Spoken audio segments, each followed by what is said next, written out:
Malakas ako! Binibigyan ako ng lakas at tuwing may isang paslit na tumatalikod sa fairy godmother. Kung hindi dahil sa'yo, siguro natuluyan na ako. May dapat din ako ipagpasalamat. Nakatagpo ako ng isang kaibigan. Hindi sumuko si Luna. Kahit na itinakmal siya ng kanyang mga magulang. Isang tanda ng tunay na pag-ibig, Chik-Chik. Dapat ay hindi rin ako sumuko. Lola, Tisay! Before she comes back, I'll make sure na hindi na talaga siya tatanggapin ni Eric. Kailangan niyo akong samahan kay Eric. Nais ko matuloy muli ang kasal namin. Ano nangyari sa'yo? Na-aksidente ako. But don't worry, may tumulong sa akin. Sabihin mo sa kanya na wala na siyang dapat ipag-alala. Sino yung sasalita? Siya yung tumulong sa akin. Bakit mukhang problemado ka pa rin? I thought I heard someone na familiar ang boses. Are you sure kaya niyo na? Oo, kaya ko na, Hindi ka ba Ana. naman mapapunta sa ospital? May mga galos ka pa. Hayaan mo na.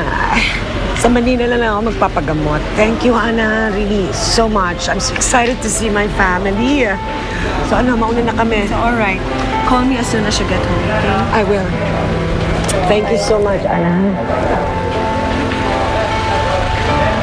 Oh, ano, tara. Ay, mabuti na lang nagkasya sa'yo yung mga damit na binili ni Ana para sa'yo. At nasabi mo wala ka palang mga damit. Kaya mapagpunta natin Maynila at nabigyan pa kita ng mas marami. Napakabuti mo. Talaga ba isasama mo ako sa... Maynila. Oo. Di ba ikaw na rin nagsabi wala kang naaalala? Eh hindi naman kita pwedeng basta-basta iwan dito. At saka, sa Maynila pwede rin kitang ipagamot. Pasasalamat ko na rin yun sa tulong mo sa akin. Halika na, baka mahuli pa tayo. Hanapin pa natin ang bus natin, di ka.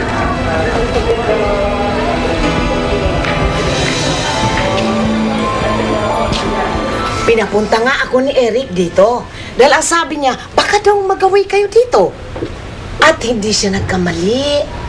Hinanap ako ni Eric, Lola. Oo, alalang-alala siya sa iyo.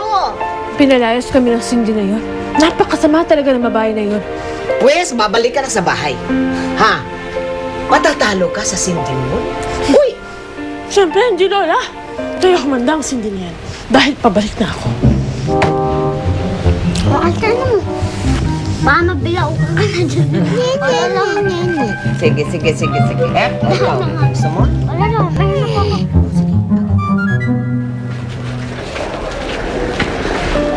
Saan ang bus natin? Teka, dito yata, Maria. Halika.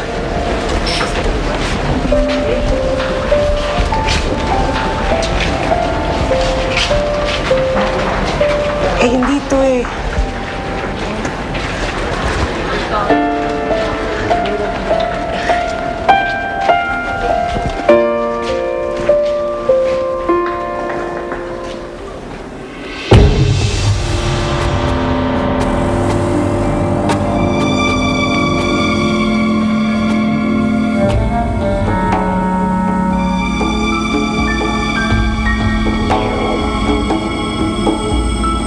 Teron?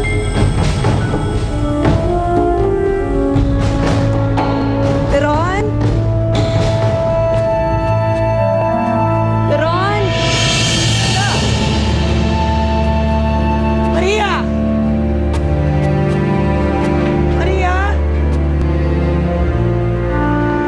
Eric, huwag mo nang isipin ang nangyari kanina.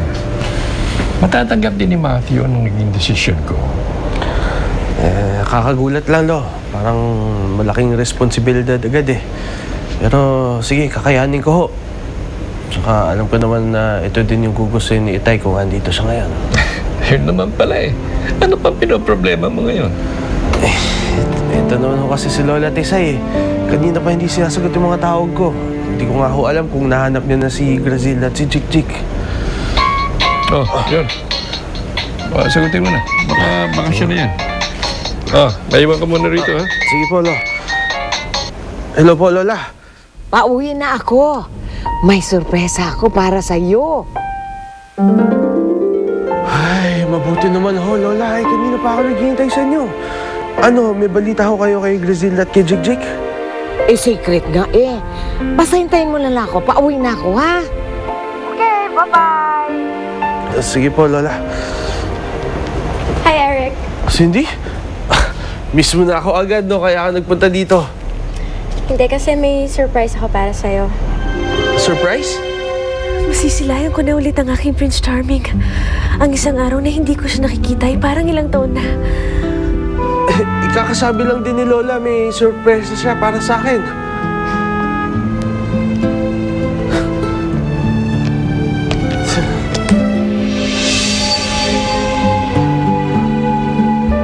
Ano to?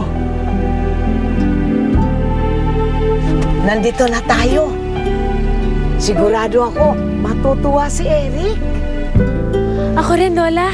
Nasasabik na ako makita ulit si Eric. Ito ba yan? Dito na tayo. Tana. Mama, pas.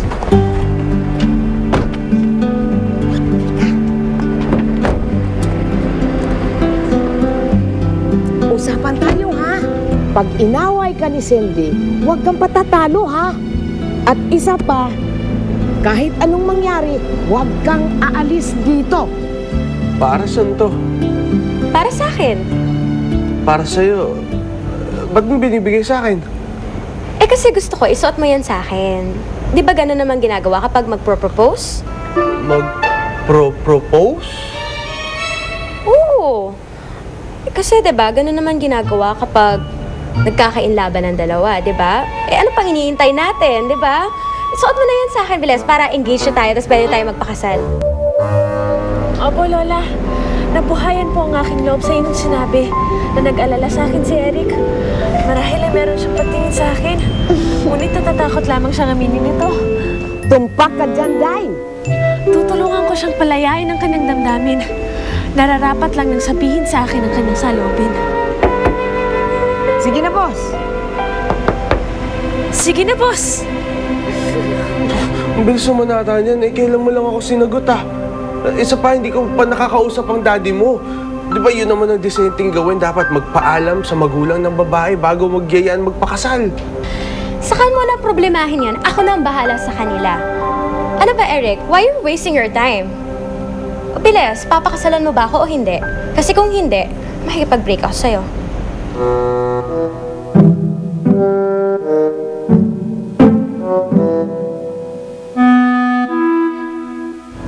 Hindi ako tulad ng mga naging boyfriend mo dati, Cindy.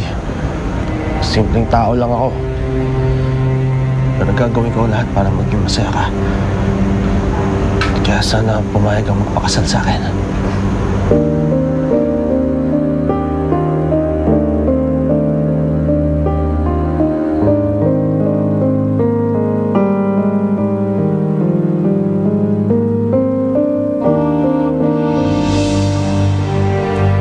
Magpapakasal ako sa'yo anytime.